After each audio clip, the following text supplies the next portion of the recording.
This is a short tutorial video on using the PowerPoint presentations from the Glencoe Health and Fitness products such as Glencoe Health, Making Life Choices, Health and Wellness, Teen Health Course 1, 2, and 3, and Personal Fitness. I'm not going to go over everything about PowerPoint, but I want to show you some of the resources that are included, how to install these on your hard drive, how to edit them, and then finally how to use some of the assets without using the PowerPoints.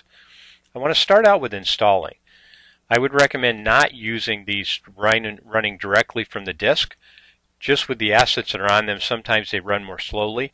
So I would copy these onto my hard drive or a portable hard drive. The way to do that is simply go to my computer, put the disk in the drive, right-click on the CD/DVD drive, hit copy, right-click on your desktop, and hit paste. When you do that, it's going to immediately start copying all the files onto that folder on your hard drive. It is going to take a little bit of time. Once you have the folder on your desktop, you can move it anywhere you want. You can put it in My Documents, you can create a Glencoe Health folder. Now, what I've done is I've already created that on my computer. So here I have Glencoe Health PowerPoints 2011. When I open that folder, the two things on here that are important to you, there's the Start menu and there's the Assets. If I want to use the PowerPoints just like they've been created, I'm going to click on the Start menu, and you're going to notice this comes up. Here are my presentations, both for the lessons and assessments. Then under Resources, I can pull up the images, Standardized Test Practice, the transparencies. I can link to Glencoe.com, and finally, I can click into the Health eSpotlight videos. To get into a PowerPoint, simply click the table of contents. I would click the unit that I'm in, and I would pick the chapter. Got 4 lessons. I'm going to go into Lesson 1. So here's the beginning slides. And these are really nicely done. I will highlight a couple things. You've got a link to the video here. One thing that's important, if you click on the little film strip, it's not going to go to the video. The hyperlink is right below it where it says video. And one of the ways you'll know that is when you come over it, you get the little pointer that comes up, or you can click here to launch the video. Now when you do that and the video comes up, unfortunately when you're in the PowerPoints, it will not go larger than what you see on the screen, so you're going to have to adjust your screen resolution to blow it up. Food. Every day we're bombarded with messages about it. What to eat and what not to eat. It's really not good. And I will show you another way to get to these. You also have these available on DVD, or you can download these from the website. But the videos are linked in. You can go through, and again, these are fairly nice. They're colorful. They have a lot of images in them. They bring up the main idea. You have some audio vocabulary built in as you go through the vocabulary for the lesson, and then a variety of different graphic organizers that are built in. When I go back home, it takes me back to the beginning of the lesson, and I've just got to jump back through. Now, if I only want to go into the other materials, they're going to be done by chapter as well. If I want to do the assessments, I can click in, I can go into chapter 10, and it's going to be a series of questions that you can go in and just review your class. They're great if you had a set of clickers to use with them to be able to pull that out. I can also jump below into these resources, the image bank. These are the PowerPoint slides from the deck that only have images in them. So if I go into chapter 10, these are the images directly out of the textbook. It's not every single image, but it's most of the images when you go into the image bank. So it's a nice way to get into those resources when you want to look at them.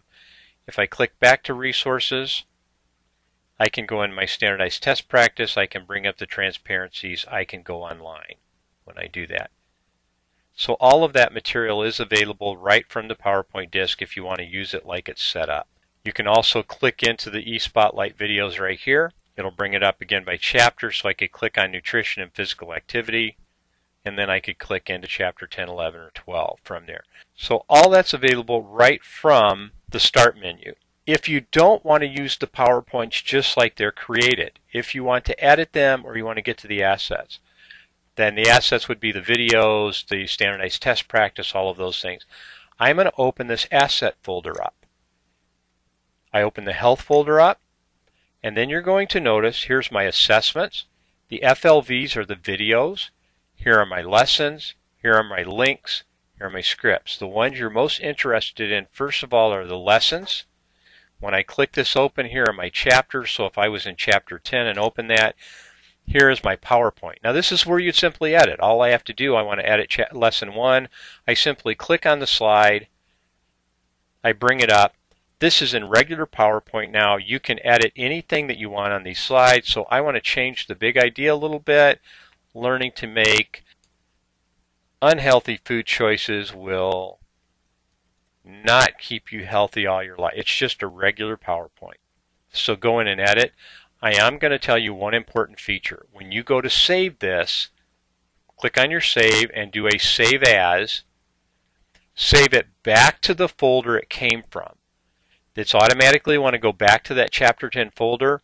You're just going to rename this Chapter 10 Lesson 1 Edited, or however you want to rename that, and then save it.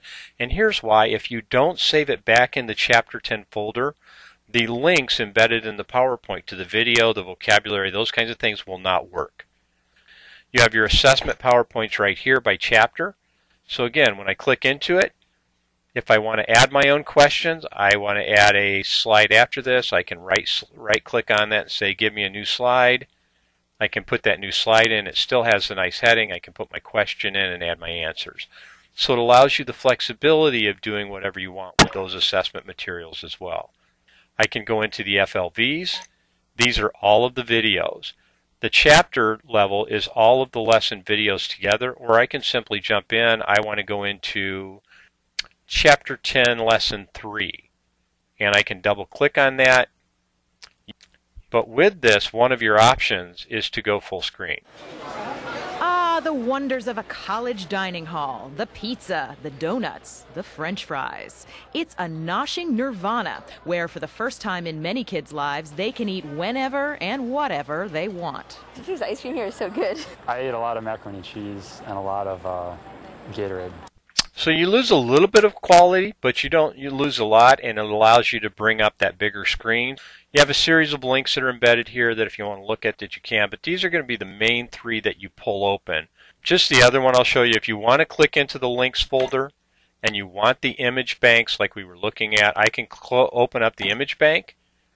Here are all the image bank PowerPoints for the book, so I can click those open again. And if I'm in the image bank, you might say, you know what, I want this image, but I don't want the rest. I can highlight the image, right-click on it, copy it, and then use that image wherever I want to. If I back up, also on here, if I open the transparencies up, here are all the transparencies for every chapter. They're just done in PDF files, and again, you can copy any of those out. So if I go into Chapter 8, I open this transparency up, I can do a couple things with it. I can bring it up on my screen.